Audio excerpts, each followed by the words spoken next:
So now what we're going to do is we're just going to look at some prop bets, rapid fire, no research done here. Really, that's what you're going to get used to because we did research on this first show.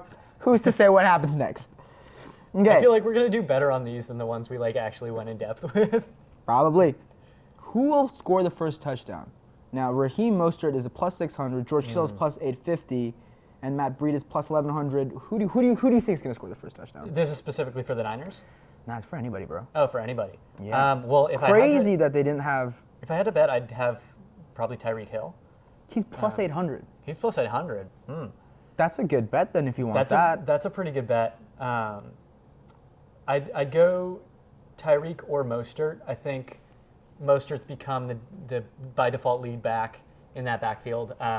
They've used him at the goal line more. The Niners originally were using Jeff Wilson as a goal line back, but then he got injured and Raheem Mostert really took over the bell cow role. So that's a pretty good bet if you think the Niners are going to score the first touchdown.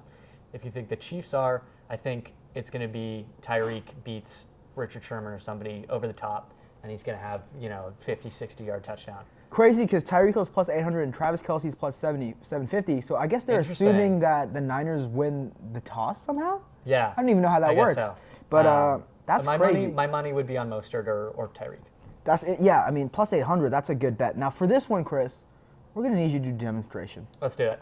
I'm ready. Length of the word brave in the national anthem, over under 5.5 seconds. Right, so what I'm going to do is I'm going to have you sing the entire national... You can skip now, 20 to 30 seconds. You're going to sing the entire national anthem, and we're just going to count the whole thing? Whole fucking... I can't know. Okay, fine. I'll sing the last line. Sing the last line, but do it with Zaz. Pretend you're Demi Lovato.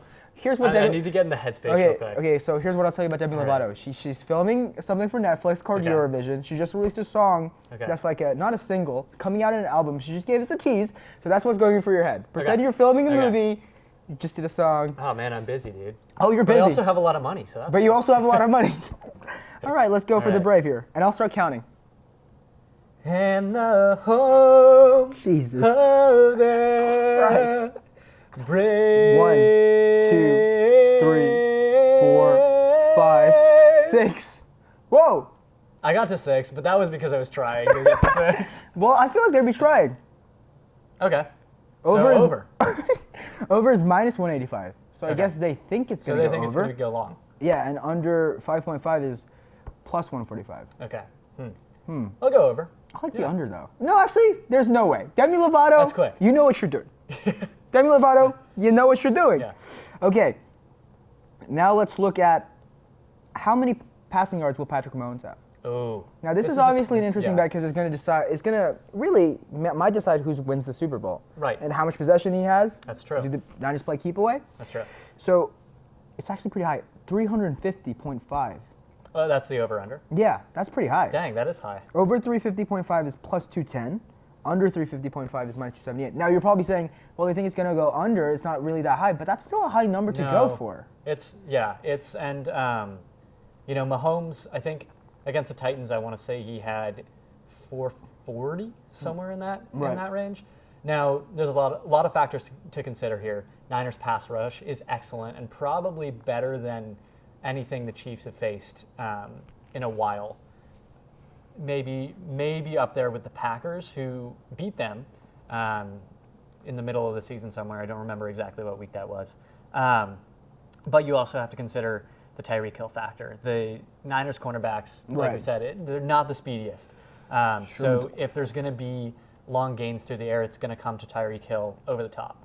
I think I would go over, honestly, especially because I think the Niners are going to be ahead in this one late in the game, and I think Patrick Mahomes is going to have to throw to keep up. I think the Niners are going to win the time of possession battle and grind it out on the ground, build up a lead, and Patrick Mahomes is going to have to go through the air to try and beat them, much like we saw Drew Brees do in that 48-46 shootout that the Niners had with the Saints. So you're going... I'll go over. Yes, I mean, it's really interesting because if they play keep away, then he does have to throw the long pass. Right. So then does it even out? Like his time of possession doesn't really matter in that case? I think so. It's a big question. Yeah. Now, we'll end on this. Will Tom Brady be mentioned? Oh, absolutely. Yes, minus 300, so they think, and no plus 200. How'd they mention it, though? Here's how I think they'll mention it. Well, Jimmy G, he's a dime. He's definitely as attractive or more attractive than Tom Brady. That's just good factual journalism right there. I mean, and I laud you for it. but no, it has to be mentioned? I think he has to be mentioned. Number one, there's the thought that maybe he will retire. Yeah. But there are storylines surrounding him even after he's done playing. I think that's one way they could bring it up. Also, obviously, that's the one way they can bring it up. Well, obviously, there's a storyline. There's a link. He played in the Super Bowl last year, and now his protege Jimmy G is starting the Super Bowl this year. I can't see a world in which it's not brought up. To be completely honest, I think this is an excellent bet to throw in a parlay. If you don't know what a parlay is, go check out our Bet Explain segment on parlays. We explained it. We did. But no, I think there's the newscast does themselves a disservice if they don't bring it up. You heard it for first. So, Chris, now I'm not trying to take your words out of context, but you're saying you're advocating for those people to lose their jobs if Tom Brady isn't mentioned. Absolutely. Yeah, that's exactly what he said. They should be fired. They should. That's a hot mic, Chris. It's a hot mic. Don't say it on there. It's a hot mic. They should be shamed in the street if they don't bring up Tom Brady. I agree. That's just how I feel. I agree. Yeah. Well, that's our rapid fire bets. Stay tuned for our money line segment. And if you're watching these in order, I guess. Yeah, you don't have to. Like, there's no plot here. There's nothing that develops unless. And And that's all.